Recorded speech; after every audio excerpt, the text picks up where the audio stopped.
Episode 249, Sandy Joy Weston, fitness expert, entrepreneur, podcast host, and more. And he said, well, your opinion is stupid. Well, now. I'm Mark Graben. This is My Favorite Mistake. In this podcast, you'll hear business leaders and other really interesting people talking about their favorite mistakes. Because we all make mistakes, but what matters is learning from our mistakes instead of repeating them over and over again. So this is the place for honest reflection and conversation, personal growth, and professional success. Visit our website at myfavoritemistakepodcast.com. To learn more about Sandy, her website, her books, her podcast, and more, look for links in the show notes or go to markgraben.com/mistake249. As always, thanks for listening. Well, hi, welcome back to My Favorite Mistake. I'm Mark Graben. My guest today is Sandy Joy Weston. She's a keynote speaker, podcaster, 3 times published author, and entrepreneur. She's owned and operated health and wellness companies for over 30 years. Early in her career, Sandy became the first female trainer for the Philadelphia Flyers, the NHL hockey team, of course. She spent many years as a media personality and as a Philadelphia NBC 10's fitness expert. She created the nationally recognized Philly Street line dance to help combat Philly's, and this is in quotes, Philadelphia's, it's not me saying this, fattest city label. So before I tell you a little more about Sandy, welcome to the podcast. How are you? You know, Mark, I'm great, and I'm so excited to be here, and no one's ever read that bio about me. I'm like, whoa, I did those things. Yay! Now, you were doing a little dance. Was that the gritty dance, the mascot, or was that something different? That was just your own dance? The dance that I created was a specific line dance just for this. Well, you did a little dance just now. I didn't know if you were channeling gritty. Oh. No, I just dance. I just dance. Yeah. And I'm not here to argue labels like fattest city. When I lived in San Antonio, going back a decade ago, I think San Antonio had that designation. I don't know if they surpassed Philadelphia, or it depends on who's measuring. But I'm glad you were doing some things about that on TV and otherwise. Well, you know, life's a balance. We can't stop eating our cheesesteaks. You know, we got good cheesesteaks, and our restaurants are awesome. All of them. And I've been to Philadelphia, and I have enjoyed those things. In San Antonio, I'm getting sidetracked, so maybe a mistake. But my primary care doctor, he gave me the Welcome to San Antonio speech about people move here and they gain weight because there's lard in everything. If it tastes good like a tortilla, there's lard in it. Lesson learned. Oh. Ooh, that sounds good to me. But again, we're joined by Sandy Joy Weston. For the last 5 years, she's focused on her company, SJW Productions. The main mission is to highlight all of the positive in the world. So we'll move beyond fattest city talk into that are more positive. But she does that through podcasts, writing. We'll talk about that, programs and workshops, and she's trying to spread pure joy. It's right in your name, Sandy Joy. It is. I was meant to do it. And the podcast is called Let's Keep It Real. We're going to keep it real here as well, right, Sandy? Yes, we are. Yes, we are. So part of keeping it real is asking the question we always start off with here. I'm really curious to hear what your answer is. But what would you say of all the different things you've done, Sandy? What's your favorite mistake? You know, so I did a lot of pondering on this because there were a lot of really exciting ones. But this one sticks out. And I decided I was going to do this because of what you read in my bio. So the year is 1993. And I opened up my first health club called Weston Fitness in Ballackinwood, suburbs of Philadelphia. I had owned a private training company for about 8 years called Specialty Fit.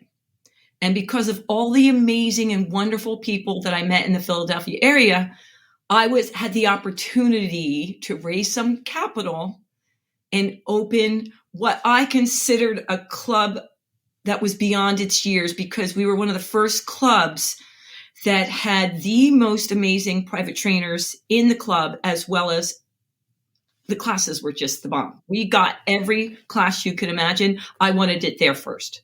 So spin, when they thought I was cuckoo for Cocoa Puffs, I brought spin in. They're like, so you want us to bike in a dark room? I'm like, yeah, I saw it in California. It's going to be great. Or yoga. There were things that I just always wanted to be on the cutting edge. And being a female owner, I felt like I had to prove that I could make it in such a difficult industry. I wanted to be like the Disneyland of health clubs. So when you came in, Mark, it was an experience. I went above and beyond. Not that only you had great workouts, but you were entertained. I would go to lengths to entertain you. And I also taught classes. So here we are. We brought spin in. People end up freaking loving it. I only had 10 bikes. I had to figure out a way to bring in 5 more, small, dark room, atmosphere, mood lighting. I mean, it would sell out. But after a year of teaching spin and them coming 5 days a week, you had to come up with something else. I mean, you're always looking for that next thing to keep them excited. So one of my members had this brilliant idea that we were going to come up with porno spin. Yes. Okay, now hold on. I'm not trying there, to cut people. you off. I'm just surprised to hear it. Please go ahead. Porno spin. And this was not my biggest mistake. Porno spin was a class for people who were bored a little bit, needed a little excitement. And that one class once a week called porno spin, you would get your porno name. So everyone who came in was like, what's my porno name? What's my porno name? It's your street, your whatever. And we'd say, oh, we have to pop your cherry. And it was just so fun. Well, it was 1994 now. And again, the class is packed, waiting in line. Did anybody not show? Everybody wants a porno name. And I walk in and everyone yells, surprise! They surprised me for my birthday. And the room was pornoed out. I mean, blow up, you name it. It was everywhere. And I was like, ah! But maybe a PG-13 version or X-rated? Very family friendly. Maybe blow up dolls, but fun family, maybe not your kids, little kids, but it was all in good fun. All in good fun. Me, in my extreme nature to always give them what they wanted and entertain, here's the biggest mistake. I decided, well, they did this all for me. I'm going to stand on top of my handlebars with my towel and dance around woo, what this. So I get up on my handlebars and everyone's cheering me on. I'm dancing. I'm feeling so excited. And then, boom, down I come. And I knock out my front teeth. Oh, no. Yeah. Oh, no. Now, what I didn't tell you at the beginning of the story, in this amazing life that I had, owning a gym, dream come true, I also, in the year of 1994, was given the opportunity to be one of the first females to train a professional hockey team with the Philadelphia Flyers.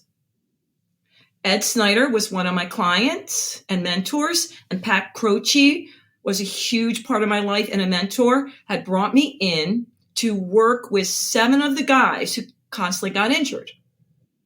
So it was me and my 7 guys. And I got to work with Eric Lindros. Big name. Yeah. Yeah. So it was awesome.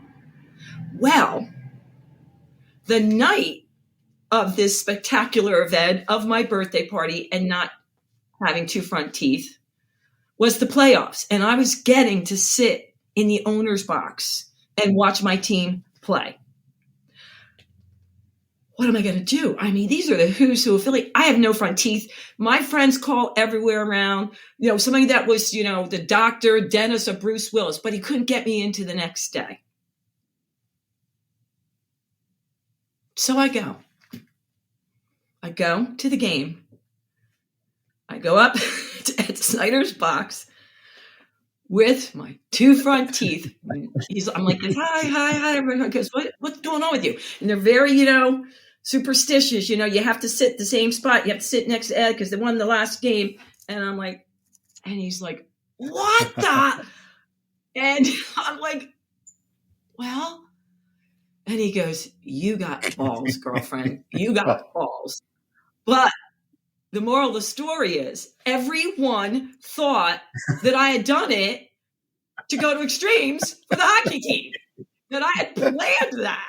Right. Did they think you had blacked out some teeth? Because it is a very hockey. Some of them was blacked out. And then when they came near me, they're like, you're a crazy person. And then I had to say, I didn't say exactly what to everyone in the box, but I was like, no, this is purely, I swear to you. But no one believed me that it was purely coincidental. So that was my favorite mistake that ended up working out for me. And then the next day, I did go to Bruce Willis's dentist, and he did a marvelous job. We can see that. And we can see you smiling about that story. How many players on a given NHL team are missing a tooth or teeth at a given moment? Because a lot of them still don't wear full face protection. At most, they wear an eye visor. But back in the day, I was going to look up the stats on that, but back in the day, almost everyone smiled. They didn't have their teeth, but it's a little better now. Or maybe they're better at getting that fixed. But what a fun story. Yeah. I mean, going back to the club for a minute and porno spin class. This is why I try to listen and not make assumptions. I thought the story was going into the direction of outraged people picketing outside and getting all. No. It didn't cause an uproar that way. No, it did. It was more. I can't. If you knew my personality, you would know it was family friendly. It was all because they were just bored, and their days were rough, and they were just looking to have a little excitement. And when you take the same kind of spin class, no matter, I don't care what new song you're putting on, we had to come up with something. And so I came up with porno spin, and it just took off. I kept it. And then I've opened up 2 other clubs after that. And I got known for, of all the things, that was one of the things, besides bringing kettlebells in before its day. I was known for porno spin. Now, that gives a new meaning if the gym was adults only. No, it wasn't. We had childcare, and we had kid programs and the whole bit. Yeah. Everything. It was really family friendly. So I was going to ask, you brought up being the first female trainer with the Flyers. Did that include being in the locker room or training rooms where was there any controversy about that with even some of the players, or to be in that space as a woman?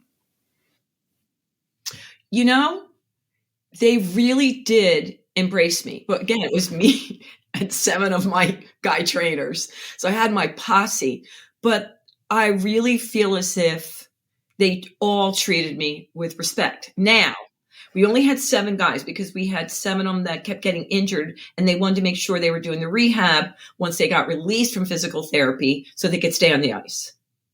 But the players that we didn't train, we won't name names, thought they could do different things to shock me.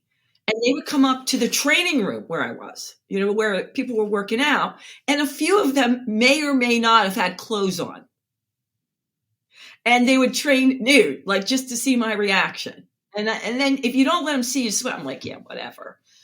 And then a couple times, the guys, some of them, you're stretching, they're like, oh, my groin hurts or whatever. I'd say, all right, Tommy, Billy's groin hurts. And they're like, never mind. I'm fine.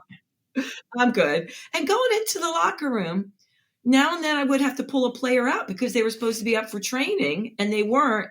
And I would just go in and go, yeah, you got 5 minutes. Just get up here. And I'd just walk out. And that was it. And then I would, go against the wall and go, oh my God, oh my God, oh my God, oh my God. But I didn't let them see. Yeah. Because I guess if they see that it bothers you, that just inspires more of whether it's teasing or inappropriate behavior or sexual harassment. There's a spectrum there. Yeah. And at the time, I was so drawing that line that I just felt like they were teasing me, like seeing, like treating me like one of the boys. So I never felt, I was very, very fortunate. I never, ever felt that way. I always felt safe and that they would protect me. I'm glad to hear the behavior wasn't over a bad line. Nope. All great. Okay. All great memories. Well, I wanted to ask you about, so what was the timing then of working for the NBC station in Philadelphia? I can picture like you're doing reports on how to, on exercise tips, nutrition tips, my mistake. How did you get onto that spot on TV? What was that experience like? Imagine I would be I make mistakes here on the podcast. I'd be even more terrified of making mistakes on live TV. They say location. Well, my club was a few blocks from 3 of the major stations, 3, 6, and 10. And when they were short of story or they needed a filler, they'd come over and say, we need a story. And my manager at the time would say, oh, don't worry. She's got one. I go, I do. And he would write something up. I'm like, okay. And I'm ready. And I would go for it. And because they knew they could count on me, back then they did pay for people to come in as reporters, even though you weren't full-time. And they said, would you like a job doing this part-time? I'd say, yeah. And I have to tell you, some of the producers were really nice and kind and loving, and others yelled at me all the time. What the F is that? And then they go, you're live. Hard not to be rattled if that happens, right? And they usually were the younger producers, like, and I did everything. So every week I would find some activity. I'd show how you would do it as a beginner and then in the middle and a professional. So I'd find a professional who was like, skydiving or kettlebells. It didn't matter, or martial arts. But I also had to do it too. And I was always, the one goofing up. They would make fun of whatever. But there would be things like I'd never been on a horse and I was horseback riding. And I would say to the producer, I remember, I've never been on a horse. And she'd say, and she would scream. Yeah, I don't know if they could do it nowadays. I'd be like, okay, I'm getting on the horse. Nice horsey. Nice. And I did that for about 10 years. But some of it was recorded and some of it was live. But it really did teach me, don't wait to be perfect. It's not going to happen. And to really embrace, how do you want them to feel? Because if you flub your words, I wasn't the 11 o'clock news anchor. I was the fitness expert. But I didn't have time to prepare for some of the things. I just had to go. All right, here's your topic. And I wasn't reading script. There was no script because I was in the field. And it prepared me for anything. And even now when I teach people who are new to keynote speaking, yes, you want to practice. But when you get up there, they're not going to know that you missed a segment, you missed a line, and they don't care. You know what? And I know it sounds cliche, but they really will remember that you evoked what emotion from them and what did you want to evoke from them. Yeah, that's a great tip. And I wanted to ask you back to this idea of I love how you say, don't wait to be perfect. Don't worry about that too much. When we did a pre-call, you said something, I think, this is very philosophical. I was going to ask you to kind of expound upon this, that you told me you rarely say the words mistake or failure. I'm glad you could come on the podcast and talk about mistakes, but what tell me your philosophy around those words. So I'm a very big believer in that words really matter. And I felt that since I was a kid, even before I knew the science behind it, or it wasn't because of faith. I just knew that if I focused on a specific word every single day and then visualized where I wanted to go, it could change what was going on around me in my life. So I would use 3 things: movement, words, and laughter. I didn't call it that. Now I call it movement, words, and laughter, my wonderful life system. But I would move around and dance, like you see. And then I would focus in on a word, one specific. How do I want to show up today? Joy, peace, calm, powerful, ease, and flow. And then I would say, what do I have to do to feel more like that? And it could be something so simple as writing in my journal, going out, hugging a tree, calling a friend. It was always so different. As years went on, I realized that I was at a very young age conditioning my brain to shift out of the negative chatter into the positive chatter. And that even little things like jokingly saying, oh, I'm so stupid, it matters. And oh my God. And we know better. I can't believe I failed at that again. I conditioned myself to say, I never say the F word. I didn't figure it out yet. It got me closer. And maybe, there's something I'm not ready for. And for example, the thing with the teeth, it was, what was I thinking? I always went beyond. It was a lesson. I went above and beyond what I should do for my members. And it really did show me that, even though it ended up working out in the long run. But it doesn't have to be that difficult. I could have just blackened out my teeth. But I always think, okay, now what? I don't put myself down. I don't. Oh my God, I was watching this inspirational, I can't remember the woman's last name. Do you remember the woman? Her first name is Diane. She swam at 64 from Cuba to Key West. No, There's a movie out on Netflix, and it's escaping me. Nida, maybe? And it's a true story. And this woman now is a motivational speaker at 74, but at 64. And she tried 5 times and almost lost her life. And then she comes out and saying, because she conditioned herself. Yeah, who would expect her to? I mean, it's like a freaking 100 miles to do that. And you can't stop. But what she had is her mindset. She had her conditioning of her wisdom of what she didn't have at 28 when she tried it and she kept trying it. She now mentally was more prepared. And I thought that was awesome because it's not just one thing. It's not just youth. I mean, yeah, I'd be curious your thoughts on this and that film. I haven't seen it, but it's NYAD, NYAD. NYAD. And from your history as a trainer, like to me, I'm all for having a growth mindset of saying, okay, I can learn and grow and progress and develop myself, but at the same time, I think there are certain physical limits where I could try swimming from Cuba to Key West and fail. And I don't know if I could ever do that. Absolutely. I could. Absolutely. No, you couldn't. I thought you were trying to be positive. It's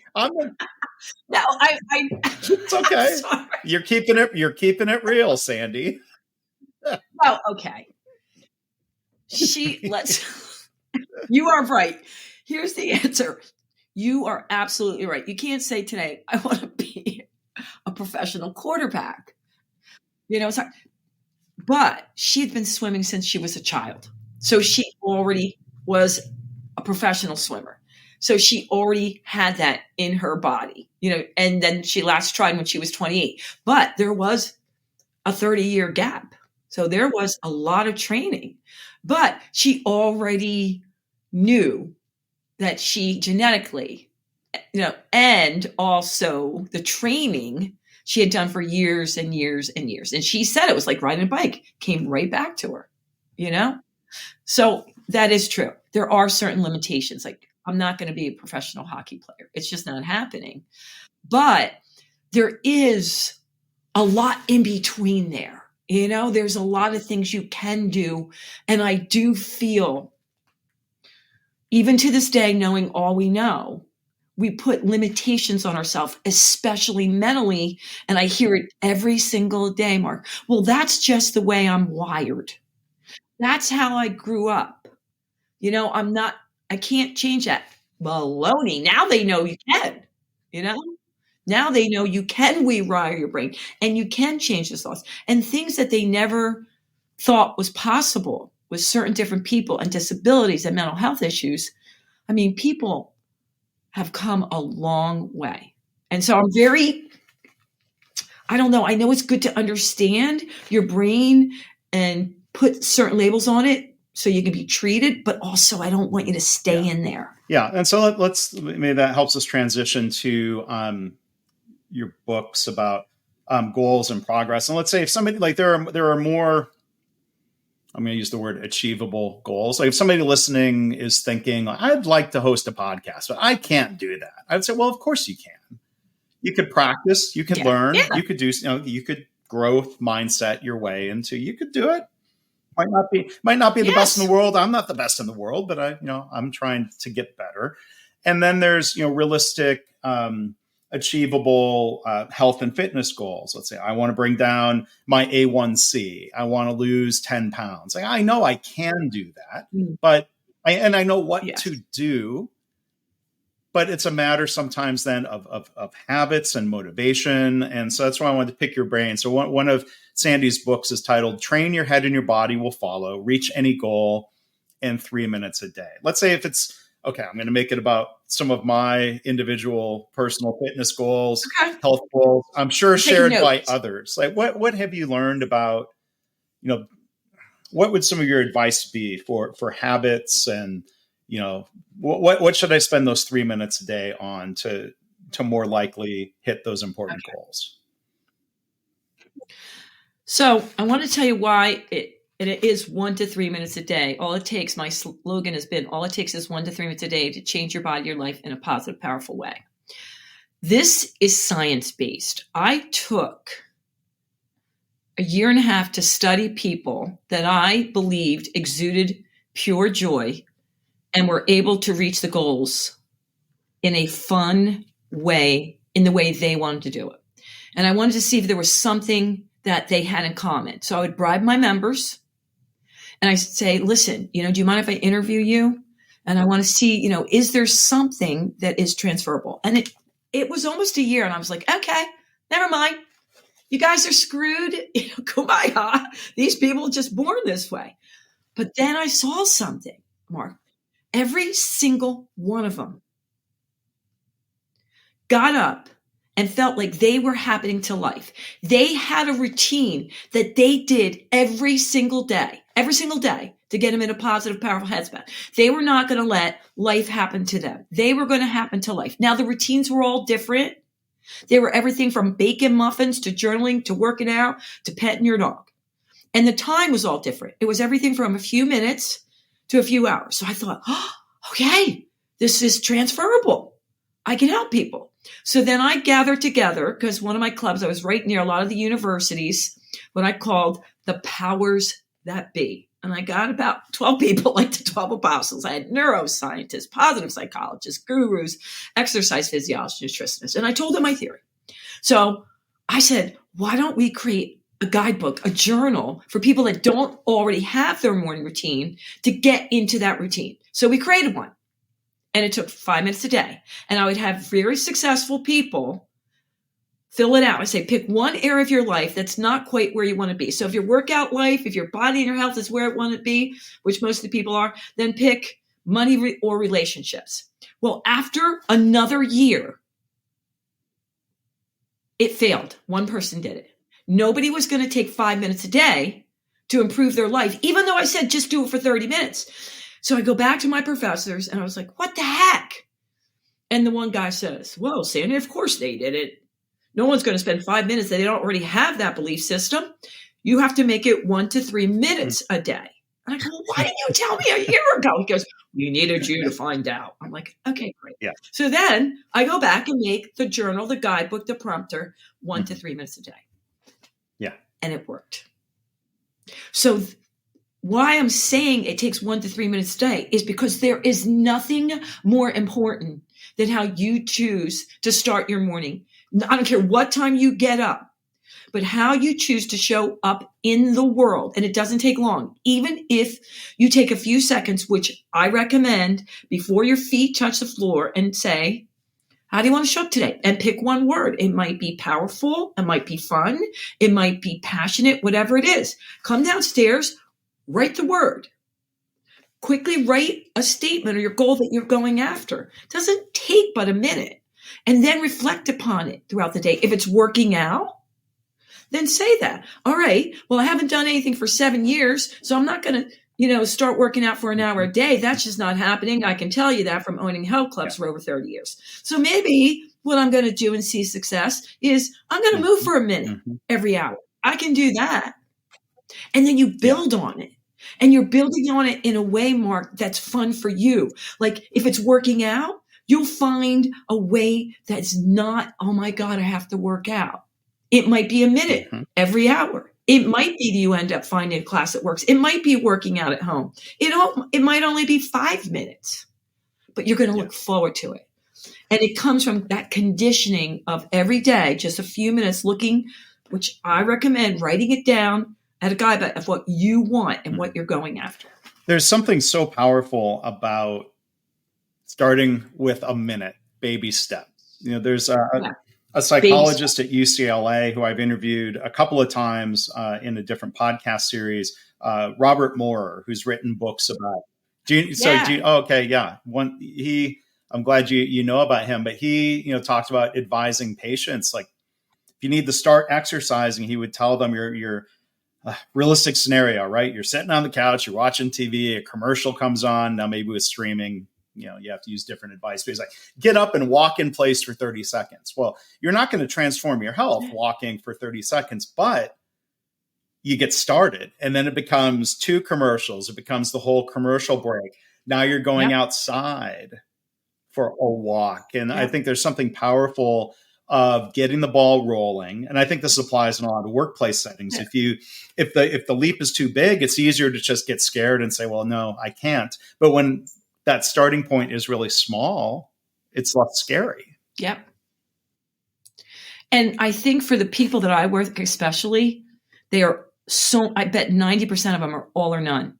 And they're so successful in one portion of their life and they can't accept, no, I can't do it that way. And so I look at them and go, okay, so how's your method working out for you? You work out for 2 to 3 weeks and then you quit. So let's just try it a different way and build upon it. And really now there is the science behind it, because what you're doing is making that body-mind connection and spiritual connection of the habit, and you're forming it. And like, okay, we're doing this just like brushing our teeth for a minute. And now we're doing it for 2 minutes. And now before you know it, I just had a woman, I wasn't sure I was going to crack her, one of my clients, who for her 30 seconds of working out, she's been doing it for years. She's like, oh, I already have my routine, Sandy. But then she went to the doctors and the doctor says, if you don't change what you're doing, you're going to die. Like literally everything was so bad. So she said, but I have a routine. It's 30. And so I went over it. It was 30 seconds and she was exhausted. I was like, okay. So I didn't say anything. I met her where she was. We did a minute. I gave her a minute routine.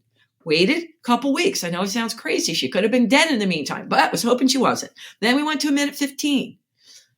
Within, I think it's been 2 months, she went and joined a freaking gym. I'm like, oh my God. And she's going from somebody that didn't even want to do 30 seconds because there was no guilt, no feeling bad, finding her way, meeting her where she was. And now, I'm just excited she's going to live. That's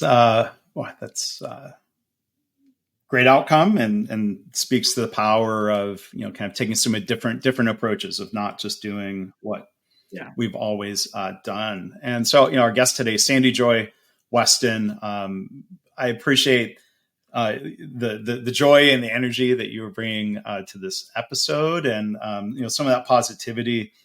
I think around language, I want to come back to one other thing you talked about with language and negative self-talk. And one thing I've tried to be a lot more mindful of is language around labeling a mistake as like, oh, that was a dumb mistake, or that was a stupid mistake. When I'm like, no, like it might have been a mistake, but it's probably not a matter of intelligence. So we could have made a bad assumption, or, like there could be other causes, but I try to encourage, even if I hear this language in a workplace, it's like, well, let's be careful whether we're labeling our own mistake or especially labeling someone else's mistake as dumb. I think that's kind of like unhelpful shaming. We want people to be open about mistakes.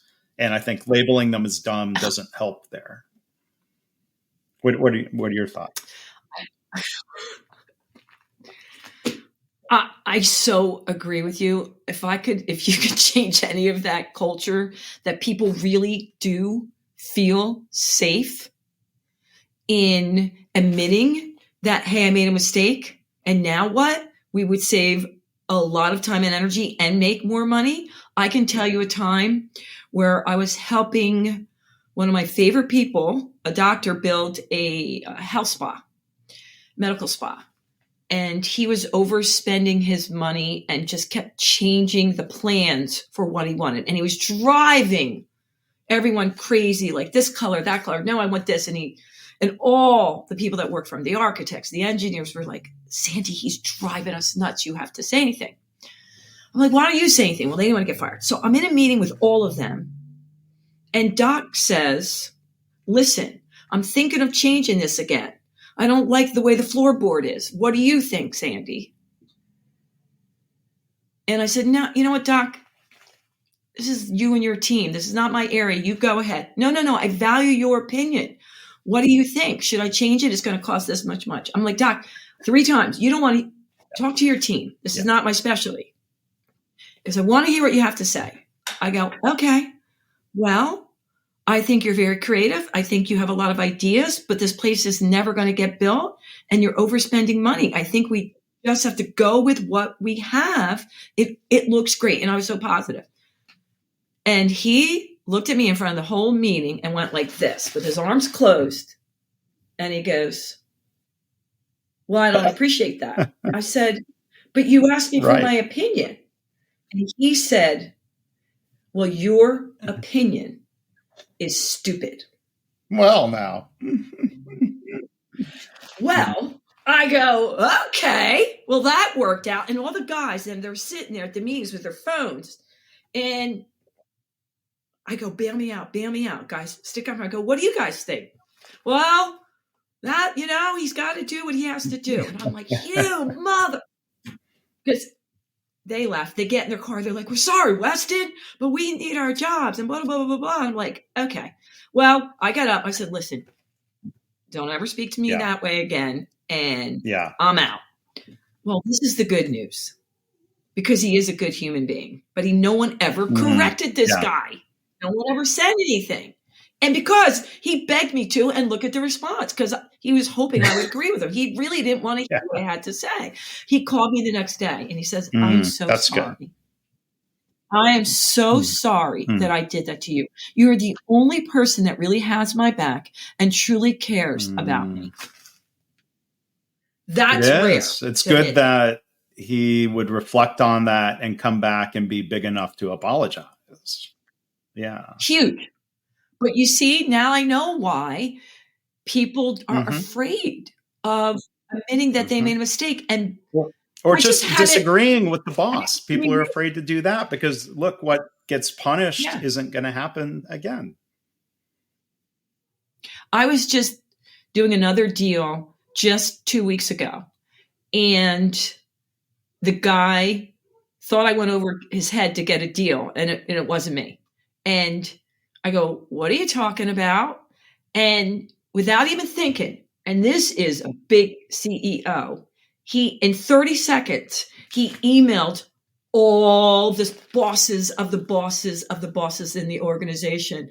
I don't think I really appreciate Sandy going over my head and now doing another deal within the company that's not from my funding. And it wasn't me. I get him on the phone. I go, what are you doing? Don't you want to take a beat? And he goes, I can't believe you're trying to backstab. I go, it's not me. And he started looking through, goes, oh my God. I go, you better make this right and tell those people. Guess what? He threw me under the bus. He said, Sandy and I realized that she now understands. And I'm not going to work with them. But you see what I mean? Like, why can't we just go, we're not perfect. I have like 9 things a day. I'm thinking, crap, I should have done it that way. I shouldn't have said it that way. Try it again. I don't get it, Mark. I really don't. That really bothered me. I have to tell you, I didn't expect to be thrown under like that. I understand. And that's why, what a lot of people call psychological safety is so important. Not punishing people for speaking up and disagreeing or challenging things. Ooh, I never heard it that way. It's called psychological safety. And I recently had a chance to talk to one of the world experts on this, Amy Edmondson from Harvard Business School. So I would invite people to go check out that episode. And she's a great person to learn about creating this kind of workplace culture where people feel safe to speak up. It doesn't mean we're always going to agree. And that's the thing. Like, it's okay to disagree. Let's be respectful with people and not yell at them and not label their opinions stupid. We'll be better off. Well, Sandy, I also wanted to mention before we go, one thing we have in common is that we both started podcasts in the year 2006. And a lot of people are surprised they didn't know that was part of the problem back then. People didn't know podcasts were a thing. Now, this series started in 2020, but my Lean Blog Interviews podcast started in 2006. So Sandy's podcast again now is called Let's Keep It Real. Tell everyone what the original name and what the concept was. I think this is kind of neat. So originally it was called What Keeps You Up at Night. And my whole idea is I wanted to talk to professionals around the world that were looking at well-being in a different way. And we're on the cutting edge. And that was my way to get interviews and find out about the latest things for the mind, body, and spirit. And I was just fascinated by it. But then I realized What Keeps You Up at Night, it was really taking a shift on more about the positive things people were doing in the world and how they got to do them. And so I changed the title to Let's Keep It Real. A little more positive framing of things we could talk about. So, well, this has been great. I would encourage listener to visit Sandy's website. It's sandyjoyweston.com. You can find a link in the show notes. Got a free ebook I noticed on the website, Brain Resets. Good thing for it's fun. People to check out. Check out Sandy's podcast, her books. There will be links to all of that in the show notes. So Sandy, this has been a lot of fun. Thank you for sharing your story and stories and reflections from the different things you've done. This has been great.